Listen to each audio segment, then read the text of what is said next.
नमस्कार दोस्तों, मेरा नाम प्रदीप है। मेरे चैनल का नाम खुश रहो यारो है। आज मैं आपके लिए एक नई कहानी लेके आया हूँ। कहानी का नाम है झूठ के पाँव नहीं होते।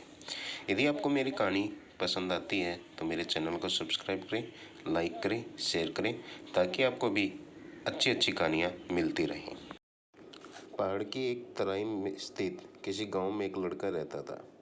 वह बहुत ही शरारती था। वह अपने मित्रों के साथ तरह तरह की शरारतें करता था तथा उन्हें बेवकूफ़ बनाता था। वह उन्हें बनावटी कहानियाँ सुनाता था रहता था। जब उनके मित्र उन कहानियों पर विश्वास कर लेते थे, वह लड़का उनकी हंसी उड़ाता था और कहता, अरे मूर्खों, यह एक झूठी कहानी थी। ऐसी शरारतें करना उसकी आदत बन गई थी। वह सबसे झूठ बोलता रहता था, यहाँ तक कि वह अपने माता पिता से भी झूठ बोलता था। उसके माता पिता ने सुधारने के लिए कई प्रयत्न किए, परंतु उसके कानों में जू तक नहीं रेंगी। उसके अध्यापकों ने भी कई बार समझाने का प्रयत्न किया, परंतु वह सुधरा नहीं। छुट्टियां शुरू हो गई थी। एक दिन उसके माता पिता ने उसे भेड़ों को बाहर पहाड़ी पर ले जाकर घास चराने के लिए कहा। वह राजी हो गया। उसकी माँ ने उसके लिए पोटली में भोजन बांध कर रख दिया। उस पोटली में उस लड़के ने अपनी बांसुरी, गुलेल तथा कंची आदि रख लिए। जब वह दरवाज़ा खोलकर भेड़ों को घास चराने के लिए बाहर ले जाने लगा तो उसकी माँ ने कहा, बेटा अपना ध्यान रखना, पहाड़ों पर बहुत सारे भेड़िए होते हैं। वे बहुत चतुर होते हैं। कभी कभी भेड़िए एक झुंड बनाकर आते हैं और बच्चों तथा भेड़ों को पकड़कर दूर ले जाते हैं। तुम्हें सावधान रहना। उस छोटे बच्चे ने अपनी माँ से चिंता न करने को कहा और वहाँ से चल दिया। फिर उसने अपनी लंबी छड़ी निकाली और तरह तरह की आवाज़ें निकालता हुआ उन भेड़ों को पहाड़ों की ओर ले जाने लगा। शीघ्र ही वह उन भेड़ों के साथ हरी हरी घास से भरपूर एक स्थान पर पहुंच गया। उसने सोचा कि यहाँ उसकी भेड़ों को भरपूर चारा खाने को मिल जाएगा। यह सोचते हुए एक पेड़ के नीचे बैठ गया। उसकी भेड़ें वहाँ घास खा चलने लगी। दोपहर में उसने अपना भोजन किया। फिर थोड़ी देर के बाद उसने बांसुरी बजाई। थोड़ी देर बाद वह बोर होने लगा। उसे उबासी आने लगी। तत्पश्चात उसे एक शरारत को करने को सूझी। उसके मन में एक विचार आया। उसे थोड़ी दूर पर लकड़हारों का एक समूह दिखाई दिया।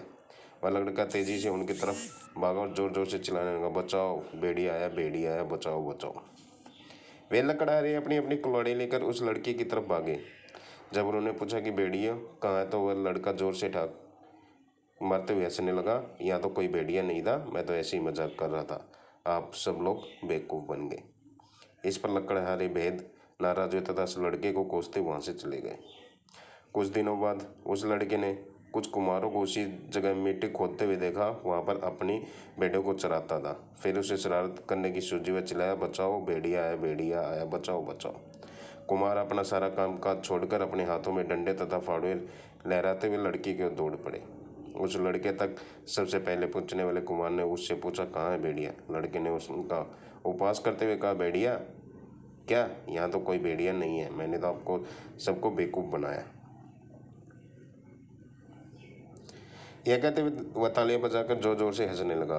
कुम्हारों को उसकी बात पर बहुत क्रोध आया तथा उसे खूब अपशब्द कहा कर वहाँ से चले गए। छोटे लड़के की यह शरारत भरी कहानी पूरे गांव में फैल गई। गांव वालों ने आपस में यह चर्चा की कि वह बहुत ही झूठा है। वह बार बार बेवजह ही भेड़िया चलाता रहता है और वहाँ से गुजर रहे लोगों को परेशान करता है। संयोगवश एक दिन उस भेड़िए लड़के ने एक भेड़िए को लुक छिप कर उसकी भेड़ों का शिकार करने के लिए इरादे से आते हुए देखा।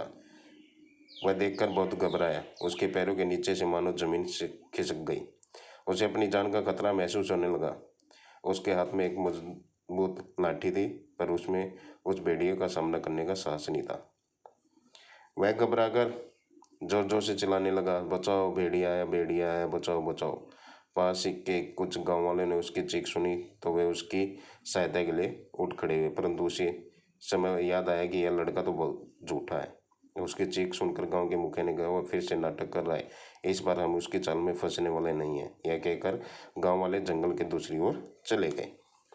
उस छोटे लड़के को बीच रास्ते में आते देख उस भेड़िए ने उस पर धावा बोल दिया। वह लड़का अपनी जान बचाने के लिए इधर उधर जोर से भागने लगा। फिर वह एक जल्दी से पेड़ पर चढ़ गया। उसकी भेड़ें भी अपनी जान बचाने के लिए इधर उधर भागने लगी। उस भेड़िए ने एक भेड़ के बच्चे को दबोचा और अपने मुंह में दबाकर भाग खड़ा हुआ। कुछ और भेड़िए जो मौके की तलाश में, उन्होंने भी एक एक भेड़ को दबोचा और मुंह में दबाकर भाग गए। शाम को वो लड़का बहुत दुखी मन से तथा घबराया और घर लौटा। उसकी माँ ने भेड़ों की गिनती की, उसमें 4 भेड़ें कम निकली। यह जानकर उसने अपने बेटे से पूछा, कहाँ हैं बाकी भेड़ें? उस लड़के ने रोते हुए कहा, उन्होंने भेड़ें उठाकर ले गए। मैं जोर जोर से सहायता के लिए चिल्लाया। पास के गांव वालों ने मेरी सुनी, लेकिन वे सहायता के लिए नहीं आए। उस पर उसकी माँ ने जवाब दिया, तुम जानते हो ऐसा क्यों हुआ? तुम पहले कई बार झूठ मूठ के चिल्लाए थे, भेड़िया आया भेड़िया आया, और जब तुम्हारी सहायता के लिए कोई आया तो तुमने उनका उपहास उड़ाया। इस बार चाहे तुम सचमुच ही सहायता के लिए पुकारा हो, परंतु इस बार वे तुम्हारी सहायता के लिए नहीं आए, क्योंकि उन्हें लगा कि इस बार भी तुम उसके साथ मजाक कर रहे हो। बेवकूफ लड़के, तुम्हारे पिताजी को जब यह पता चलेगा तुमने उनकी 4 भेड़ें खो दी हैं तो वे बहुत ही नाराज होंगे। वह लड़का अपनी माँ के चरणों में गिरकर फुट फुट रोने लगा।